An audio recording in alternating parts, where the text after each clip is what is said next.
특별한 이야기 공모전 2024 울주 이바구 산문 부문 최우수 작품입니다. 간절곶 해녀와 옹기장 청년의 사랑. 박희, 작, 최교, 낭독. 부산 송정에서 동해선을 타고 남창역에 내린 시각은 오후의 햇살이 뉘엿뉘엿 넘어갈 때였다. 10년 전 할머니 장례식을 치르고 한 번 왔던 기억을 되살리며 역사를 빠져나오니 바로 건너편에 남창 옹기종기 시장이 보였다. 시장 초입에는 마침 5일장이 열려서 오가는 사람들의 발길이 분주했다. 나는 낯선 땅에 발을 디딘 약간의 긴장과 묘한 설렘으로 갑자기 회가 동했다. 남창역 부근의 맛집으로 소문난 국밥집을 검색하여 찾아갔다. 점심때가 훨씬 지났는데도 사람들이 꽤 많았다. 울긋불긋한 등산복 차림의 단체 손님들이 자리를 가득 채우고 있었는데 근처에 여행을 온 것 같기도 했다. 왁자지껄한 분위기에 묻어 앉아서 국밥으로 대충 시장길을 때우고 나니 그제야 마음이 느긋해졌다. 5일장에 시쳇말로 있을 것은 다 있고 없을 것은 없는 듯했다. 옹기종기 시장으로 들어가는 길 양옆으로 간이 포장을 친 난전이 일렬행대로 쭉 이어졌는데 갓 튀긴 통닭부터 어묵, 호떡에 수제오란다, 파전과 메밀묵 등 그야말로 먹거리 천국이었다. 그 중에서 내 시선을 끈 것은 간절곶 해녀가 직접 땄다는 돌미역이었다. 언뜻 봐도 예수는 넘어 보이는 주인장은 직접 따온 간절곶 돌미역이라며 걸걸하게 말을 건넸다. 마치 물속에서 살다 세상 밖으로 나오면 목소리를 잃어버리는 인어처럼 그녀의 쉰 목소리는 말이라기보다 바람소리 같기도 파도 소리 같기도 했다. 아니, 순비소리 같았다. 해녀들의 호흡이자 숨결이자 자신을 알리는 신호. 늘 부대끼는 삶의 위로를 건네고 무사히 살아 돌아오겠다는 기도를 폐 깊은 곳에 찰방찰방 담가둔 채 망태기에 전복을 담고 소라를 담고 돌미역을 이고지고 물 위로 올라올 때의 할머니가 떠올랐다. 온몸으로 파도를 넘고 물살을 다 넘으며 한껏 자유롭게 유영하다 물 밖으로 목을 내밀던 순간 터뜨리던 그 소리 끝에 대롱대롱 매달려 허공으로 흩어지던 물거품도 상상했다. 순비 소리가 방울방울 부서져 무지개처럼 피어오르면 하루를 끝내고 집으로 돌아갔을 할머니의 뒷모습도 그려졌다. 평생 물질을 하느라 두통에 이명에 잠수병으로 시달렸지만 언제나 망태기 속 보물들을 알뜰히 손질하고 장해내다 팔아 빠듯한 살림을 지탱하고 홀로 아들을 키워내신 그 순간들에 후회하지 않던 그녀. 간절곶 해녀로 안 살아 심은 너거 할배를 우째 만났겠노. 그렇게 말할 때 할머니는 영락없이 수줍은 19살 처녀였다. 일찍 부모님을 여의고 어린 동생 둘을 홀로 건사하고 살아간다는 것이 죽는 것보다 독했지만 할머니는 친척집을 전전하며 눈칫밥을 먹는 것보다 해녀의 길을 택했다. 하지만 살기 위해 닥치는 대로 일을 해야 했다. 물질이 끝나면 업한장에 가서 허드렛 일을 돕고 가끔 일본인 어촌계장의 집에 가서 청소와 식사를 거들며 죽도록 열심히 몸을 굴렸지만 줄임배를 채울 수는 없었다. 더 돈을 벌 생각에 시작한 것이 전복장을 직접 담아 파는 것이었다. 바닷물에 맑게 씻은 미역에 육수를 내고 직접 담근 간장을 섞어 진하게 끓여낸 뒤 깨끗하게 손질한 전복을 넣어 삭혔다. 입맛 까다로운 어촌게장 땡마님도 고개를 끄덕였다. 30도 되지 않은 젊은 일본 여자였는데 남편을 따라 조선에 온 뒤 아이를 가졌지만 입덧이 심해서 고생이 이만저만 아니었다. 할머니의 전복장 덕에 그나마 입맛이 돌아왔다며 가끔은 일본에 가는 사람 편에 전복장을 부치기도 했다. 일본에 친정에 보내는 선물이라고 했다. 선물. 할머니는 그 단어가 참 좋았단다. 자신의 전복장이 누군가에게 소중한 선물이 되면 좋겠다는 바람을 가지게 되었고, 이왕이면 아주 특별한 용기에 담아 팔면 더 의미가 있을 거라고 생각했다. 할머니는 그 길로 대성리 외고산 옹기마을을 찾아갔다. 흔히 질그릇이라고 하는 옹기는 숨쉬는 그릇이었다. 흙 속에 모래알갱이가 적당히 섞여 있어서 그릇을 빚으면 자연스럽게 구멍이 만들어지고 통기성이 좋아 오래 두고 먹는 음식에 그만한 그릇은 없었다. 할머니는 호기롭게 외구산까지 갔지만 막상 사내들만 모여있는 옹기마을 입구에서 망설였다. 그때 웬 건장한 청년이 다가와서 먼저 말을 걸어주었다. 옹기를 사러 왔다는 말에 옹기의 장점을 일러주고 전복장을 담기에 알맞은 크기를 알아서 척척 골라주었다. 그 예사롭지 않은 마음 씀씀이에 할머니는 홀딱 반해버렸다. 옹기를 할머니 집까지 직접 가져다주고 돌아서는 청년에게 수줍게 밥이라도 먹고 가라고 말을 건넸다.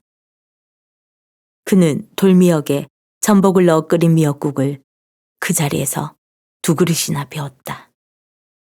실은 그날이 자신의 기빠진 날이라고 했다. 태어나자마자 버려져서 생일이 언제인지 모르지만 지금 지내는 옹기장 주인에게 거둬진 그날을 생일로 하게 되었단다. 할머니는 그와 자신의 운명이 닮았다는 생각에 그만 눈물이 터졌다. 청년은 오히려 미안해하며 해사하게 웃었다. 그 웃음마저 슬펐다고 말하던 할머니의 눈빛 속에 여전히 그득하게 머물고 있던 사람은 그 청년이었을까. 그렇게 간절고 해녀와 외고산 옹기장 청년은 식도 올리지 않은 채 함께 살기로 했다. 가난한 살림살이에 어린 처제와 처남까지 4식구가 단칸방에서 몸을 비비며 살아야 했지만 좋았단다. 청년은 새벽같이 일어나 옹기마을로 출근하고 밤이 늦도록 옹기를 빚다 흙투성이 몰골로 퇴근했다. 할머니는 가장 크고 맛난 전복을 몰래 숨겨두었다가 지아비를 위해 손질하고 간장을 넣어 맛깔스럽게 볶아내어 들기름을 살짝 쳐서 밥상에 올렸다. 가끔은 늦은 밤 바닷가에서 손을 잡고 한참을 걷다 돌아오기도 했다. 하지만 운명의 순간은 짧았고 행복은 오래가지 않았다. 폐색이 짙어지는 태평양 전쟁 말기. 어느 날 청년은 옹기 빚는 일을 그만두고 진용에 끌려갔다. 조선 총독부 주도로 국가 총동원법이 시행되자 곳곳에서 사내들을 강제로 끌고 갔다. 돈을 벌 수 있다는 가머니설에 속아 자발적으로 가는 자들도 있었지만 대부분 강압에 의해 갈 수밖에 없었다. 할머니는 애가 탔다. 자신이 알고 있는 가장 높은 사람인 어청 계장에게 전복장을 들고 가서 지아비를 살려달라고 머리를 조아렸지만 소용없었다. 이른 새벽부터는 능계비가 흩뿌렸다. 남창역에 옹기와 쇠곡을 실어 갈 기차가 멈추었다. 징용으로 끌려가는 사내들이 가족들의 오열 속에 우르르 기차에 태워졌다. 홋카이도로 간다는 소리도 있고 재수가 없으면 사할린이나 남양군도로 간다는 말도 무성했다. 이제 겨우 20살이 된 할머니는 눈물이 터질까 입술을 꾹 문 채 지아비를 배웅했다. 청년은 애써 웃어 보였다. 돈 많이 벌어오면 꼭 식을 올리자고 했던가. 그게 마지막이었다. 오래오래 손 흔들던 그 다정한 미소가 끝이었다. 그가 떠나고 할머니는 태기를 느꼈다. 그리고 그날부터 순비 소리 대신 가끔 휘파람을 불었다. 흙 속에 손을 담그고 부드럽게 그릇 형태를 빚어 올릴 때 그의 입에선 낮은 휘파람 소리가 났다고 했다. 우연히 그 소리를 듣게 된 할머니가 무슨 소리냐고 물어본 적이 있었다. 그는 물 밖으로 목을 내밀 때 해녀들이 내는 순비 소리와 같은 거라고 했다.